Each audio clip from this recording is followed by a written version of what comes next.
Hello and welcome back to my channel. I haven't done a video for Vlogmas about books yet, which I feel like is illegal because my entire page is about me reading books. So I collected every Christmas book that I have in my house and I have them in a pile right here, and I wanted to do a video of the books I want to read and also the books I have read and whether or not I recommend them. And then I have some books that are like, I most likely won't read them. I just got them because I like having Christmas books and Christmas decor. Yeah, we'll start with those. These are the two newest additions to my Christmas book collection. I got this one at a thrift store up north. We went for the weekend for Thanksgiving and it was $1. So I got it because it was $1.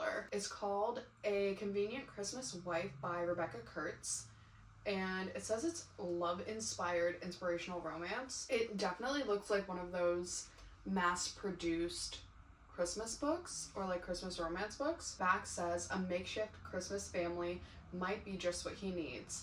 Injured and widowed after an accident, Joshua Miller desperately needs help caring for his 4 children. So when he proposes a marriage of convenience to their housekeeper, Esther King, she's thrilled. She always wanted a family of her own, but it's never come to be. Now her heart is open to the children, but her new husband is a different story. Joshua's still reeling from the death of his wife, and Esther's got a secret that stands between them. Can a marriage of convenience become a love match this Christmas? If I wanted to pick it up, I probably would. But I also got it just because it's a Christmas book, so, and it was $1. It was $1. So I got this one. The other one I got is Glad Tidings by Debbie McAmer. This was in one of those free libraries that they have, like, around towns. So this one I actually got right outside the store where I got this one. There was a little free library, and I found this, and it has a little dog on it. It also looks like really well loved. Like, look at the spine. It looks so well loved, and I've never read a Debbie McAmer, but I thought that it's essential to have one of her Christmas books in my house, at least one. So I didn't even read the back of it. I just saw that it was a Christmas book, and I got it. Christmas is a time for fruitcake. Rookie reporter Emma Collins hates fruitcake, for that matter. She hates Christmas too. That reminds me of Sabrina Carpenter's album Fruitcake. That first line just reminds me of the song Is It New Year's Yet? She says, fruitcake just makes me sick. So that's really funny. When 3 Washington state women are finalists in a national fruitcake contest, the story is assigned to her. That's bad enough. It gets worse when she has to fly on a small plane with a smart aleck pilot. I don't even know what that word is. Smart aleck pilot. Oh, I get it now. Smart aleck pilot named Oliver Hamilton, sexy, and his scruffy dog, cute. The dog on the cover does not look scruffy. In the end, she meets 3 wise women, falls in love, and learns there's something about Christmas. This is also a time for families, for togetherness, for memories on Christmas Eve. Marianne and Nolan Adams tell their kids a story they most want to hear, how mom and dad met and fell in love. It all started when they were reporters on a rival Seattle papers. Next thing you know, here comes trouble. So it sounds like it's not just dual POV, but like the point of view of different couples. So it like follows one couple and then follows another couple who maybe have similar stories, or maybe their stories are similar enough because they met around Christmas. I don't know. Christmas is a romantic time of year. These are 2 that I bought last year. I bought them at Target because I thought they were cute and I wanted to put them on the table. First one is The Mistletoe Mystery, a maid novella by Nita Prose. I think it's so funny that her name is Nita with a T because mine is Nida, and everyone thinks that I spell my name with a T. So I just thought it was funny, and it's very short. Like, look at that. Really short. It is a mystery, but it also has love in it. Are you seeing a common theme? All of these have love, and I love love. And I love Christmas. And then the last of my Christmas decor books is this beautiful edition of A Christmas Carol and Other Writings by Charles Dickens. I haven't read it, and also there's no blurb. And if you don't know what A Christmas Carol is, I don't know what to tell you. I can't help you there. It's like the most popular Christmas story ever. So I think you should look it up. They have a multitude of movies about it. So I have this. This is my last decor pile, or my last book from the decorations pile. This is my little stack. I think it's cute. Obviously, I will add to it, but this is the stack that I have like right now. We can move on to more books. These are books that, let's talk about the books that I've already read first. We'll start with The Christmas Tree Farm by Laurie Gilmore. I enjoyed this. I don't think it was my favorite of the entire series, but again, I love Christmas. I will literally read any Christmas romance you send me. It follows Kira North and Bennett Ellis. Kira just purchased this Christmas tree farm. She moved to this small town. She purchased a Christmas tree farm without knowing what the state or condition of the farm was. So she purchased it, and now she's like trying to figure out how to get it running properly. And also she's kind of a grump, so it's like Grumpy Sunshine reversed, and the entire town is like, she's so grumpy, what's wrong with her, why she's so upset with everyone, like she doesn't want to be friends with anyone. Through the book you see her like slowly coming out of her shell and like forming friendships with the people of the town and figuring out how to run this farm. And then Bennett Ellis comes in, and Bennett is visiting his sister who lives in this town, and he meets Kira. She is more closed off though, and Bennett is like super happy. He has all of these dogs. He is more of a sunshine man, more of a golden retriever. So it's like black cat, golden retriever. And you just get to see their relationship. And I think Kira does the most character growth out of the two. Kira's character growth is more substantial than Bennett's. He is there for the romance, I believe. That's his whole entire reason for being in the story, is just to be in this couple with her. But the story, I would say, heavily follows Kira in how she is like growing and changing and navigating this new phase of her life. I like it. I wouldn't say it's huge on like the Christmas theme, but it's called The Christmas Tree Farm. There is some Christmas in it, but it's not like overly Christmas. It's like set during the holiday time, but it's not overly festive and overly holiday, if that makes sense. Following the theme of Christmas Tree Farms is Love Light Farms by B.K. Borson. This is the only book I've read by B.K. Borson, if I can remember. I read it a couple years ago. I enjoyed it. I had such a good time. I think I want to reread this actually, because it was just so fun and so like lighthearted and holiday and festive and love, and it was great. So Stella enters this contest because she owns a Christmas tree farm that is not doing too well.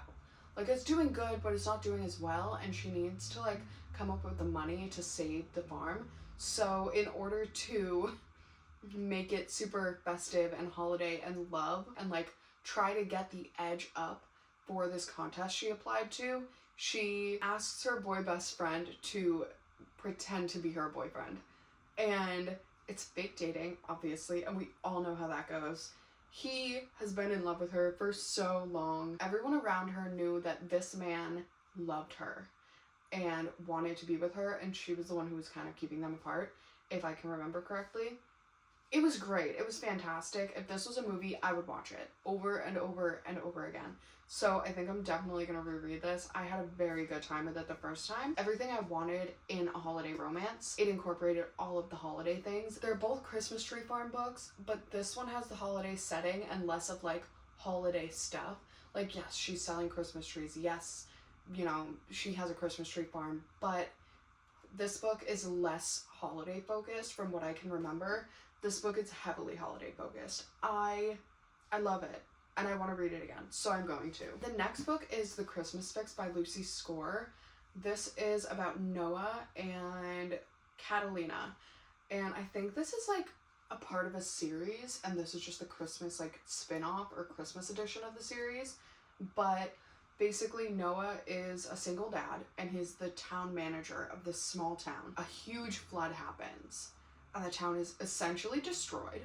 And Catalina is a fixer-upper. She has a TV show and all of that, so she offers to come into the town and for her TV show, like renovate and fix up the whole town after this flood happens in time for Christmas, because this town is it's known for its Christmas festive, like I don't know, things, like the things that it does. The town is known for Christmas, so she goes and she fixes it up with the Christmas deadline. They butt heads initially, but eventually she just keeps trying to help, and he's not willing to accept her help, if that makes sense.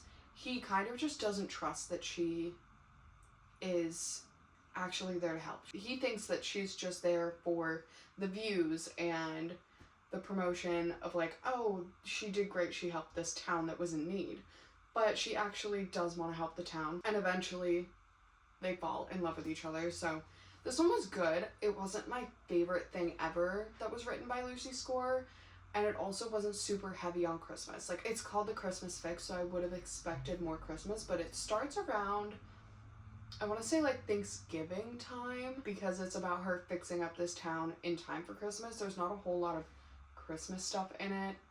You just know that the deadline is Christmas. The next book isn't a Christmas book, but it is a festive holiday book, and it's The Matzo Ball by Jean Meltzer. I bought this years ago, and I had never seen a Hanukkah book, or a book that wasn't like a festive holiday book that didn't have anything to do with Christmas.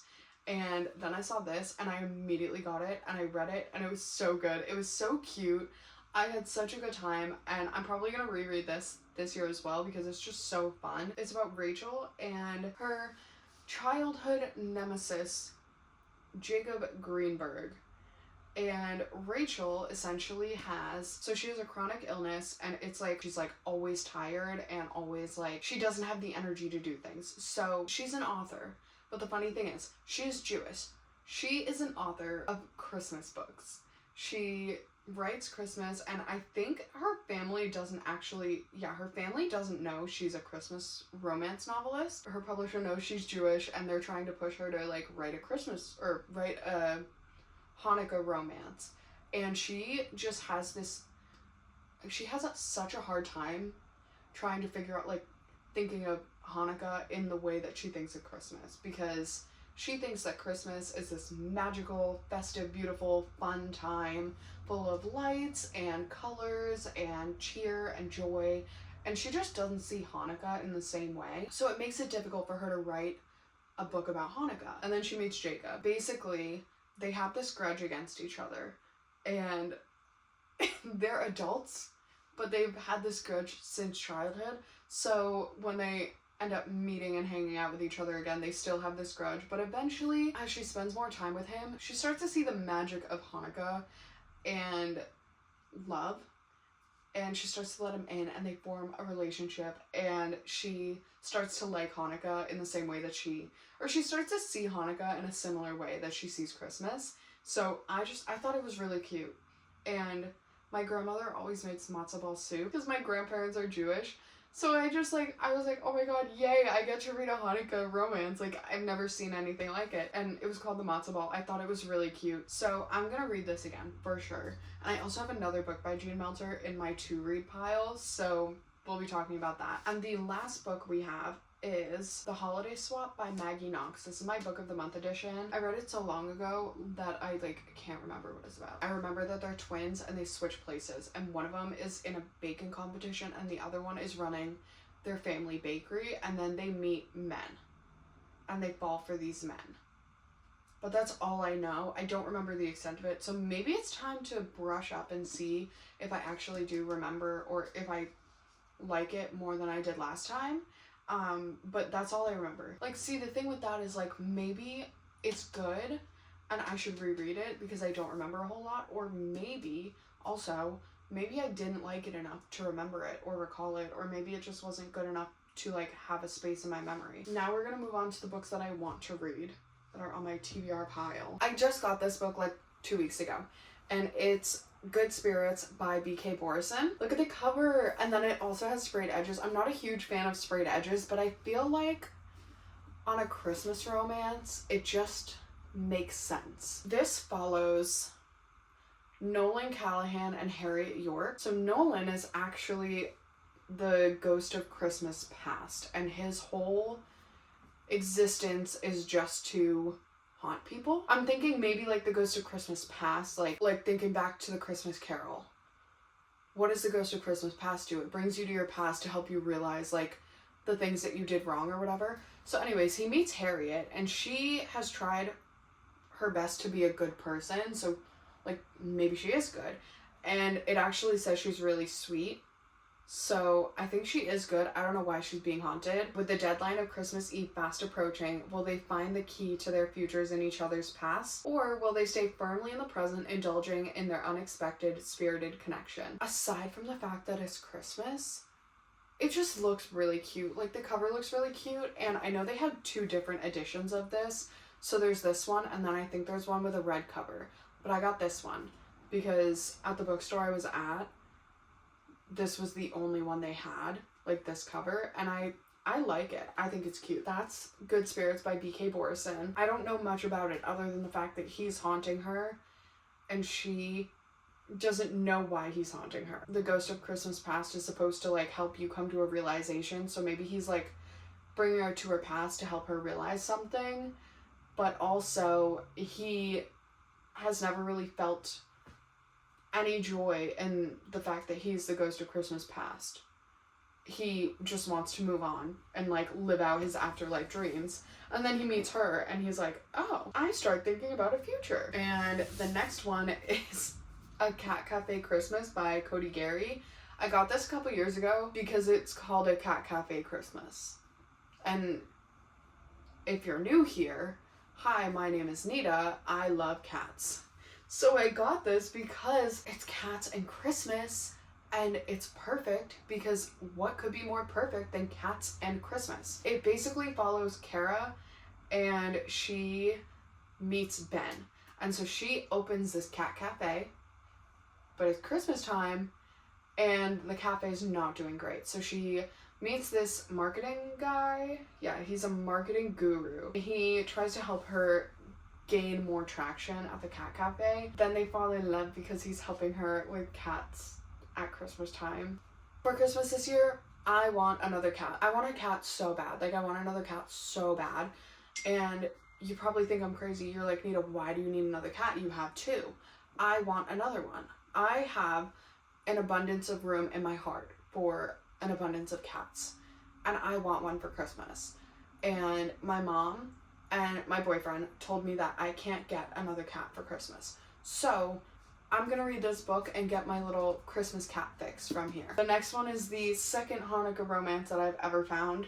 I think there's some more at Barnes. I'm going to Barnes today, so if I find more, I'll grab them, and then we can do like a haul or something in another video. But if I read this one, reread the matzo ball, and then find like another Hanukkah romance for the week of Hanukkah, I think I should be good. But yes, this is Kissing Kosher by Jean Meltzer. We'll read the back because some of these I don't know, and I should probably just read the back to you so we can know them together. Avita Cohen isn't wearing underpants, woefully for unsexy reasons.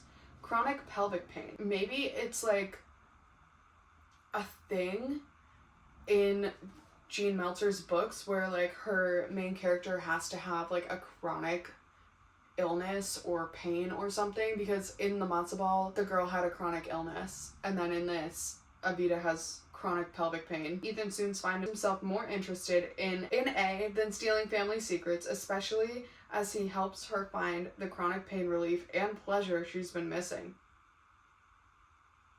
What I'm getting is they are basically rivals. They are rival bakers. She doesn't know that he is her rival though, and he works at her bakery, and he's trying to steal a recipe, but instead of stealing it, he falls in love with her and helps her solve her chronic pain in her pelvis. That sounds really good.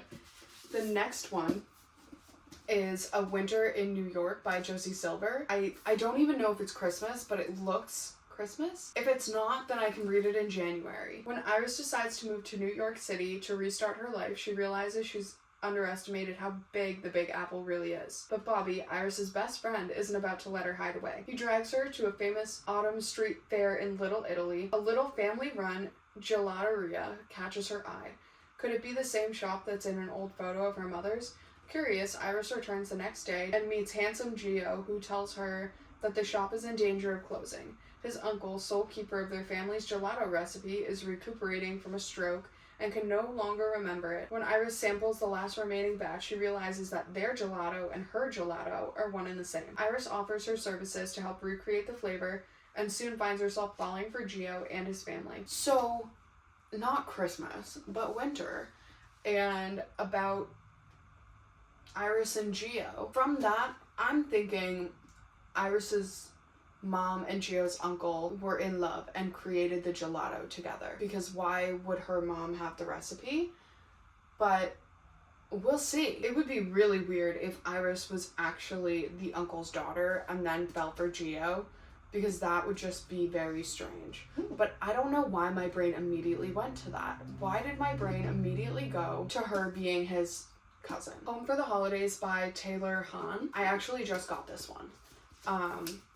And I kind of read what it was about, but it also says Home for the Holidays and the cover's pink.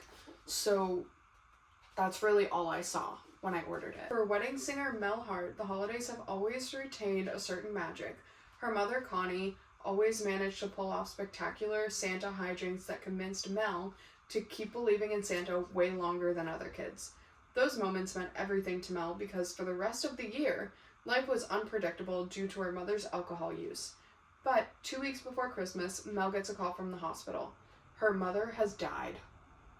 Dun dun dun. Then a woman shows up on Mel's doorstep, claiming to be Connie's estranged best friend, and promising to tell Mel a different narrative, one in which Connie was almost a famous country music singer, if only a man hadn't gotten her way. Mel agrees to stay with Barb for the holidays, finding herself in the middle of Barb's complicated family and uncovering secrets while fighting an attraction to Barb's in the middle of a divorced son. A Home for the Holidays is a moving exploration of complicated grief, mother-daughter relationships, loving someone with an addiction, and the redemptive power of opening one's heart to love in all its forms. It seems different from a normal holiday romance because the romance will be like a little side dish in this romance.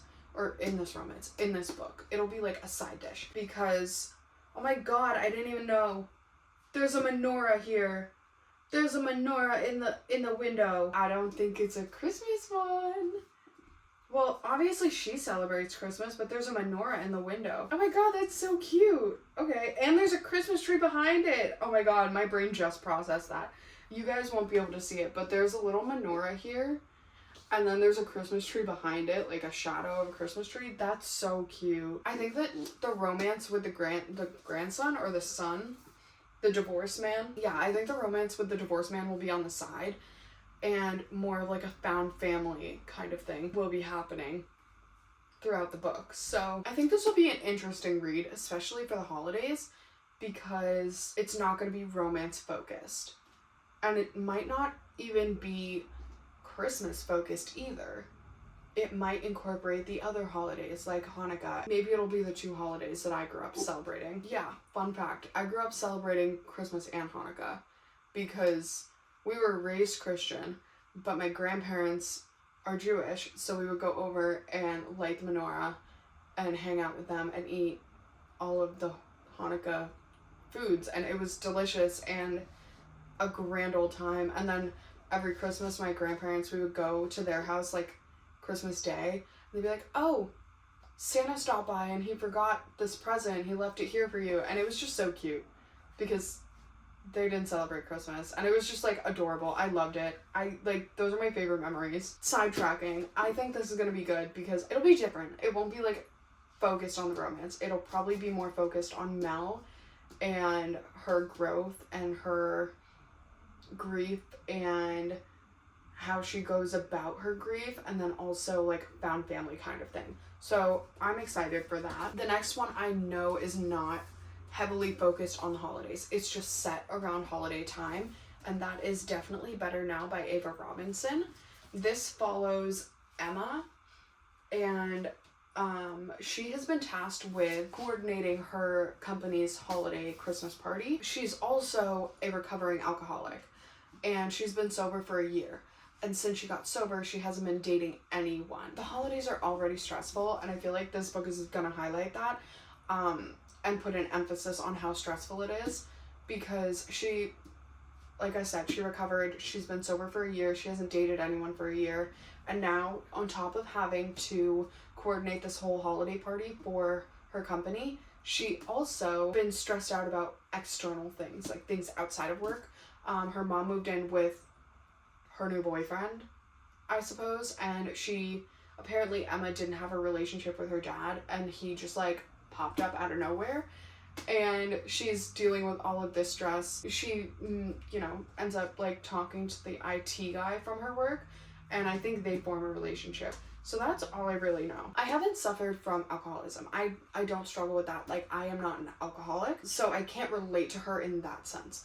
But I can kind of understand how difficult stress can be, especially if you don't have that vice to lean on or to indulge in when you're extremely stressed. So I think that this, from what I'm understanding from the blurb, will kind of highlight how, yes, life is a struggle, and like highlight her struggle with dealing with all of the stress, but also like show that it can be done and like show her character growth throughout the book. I hope that I didn't explain that horribly or sound offensive.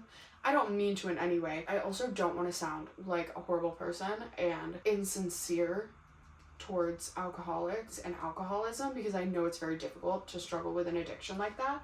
I have never personally struggled with it, so I can't fully relate to her. But I want to go into this book with like an understanding of she is going to be extremely stressed, and we're going to see her navigate the stress in different ways. I don't know. I feel like I'm like digging myself a bigger hole. Anyways, I'm looking forward to this book. The last book that I have here with me is The Most Wonderful Crime of the Year by Ali Carter. And I also read the blurb of this. This is about these two, obviously. They're authors or readers, and they both specialize in like mystery, or like a form of mystery. They're invited by this like really popular author to go to her house and like celebrate the holidays or go for a Christmas party. And then the author just disappears. Like, the host of the gathering just disappears. So they have to work together, and they're rivals.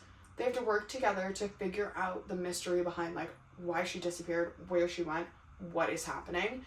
And through that, I think that they form a relationship. And based on this book, I'm interested as well to see how the author like meshes the two genres, because you will read a lot of books, like a lot of mystery books with like a very, very small subplot of romance, and you'll also read romances where like there's a small subplot of mystery. This seems like it's going to be both romance and mystery, so I'm curious to see how the author meshes those two genres together, and if they will be evenly balanced, or if it'll be heavy on the mystery or heavy on the romance, if that makes sense.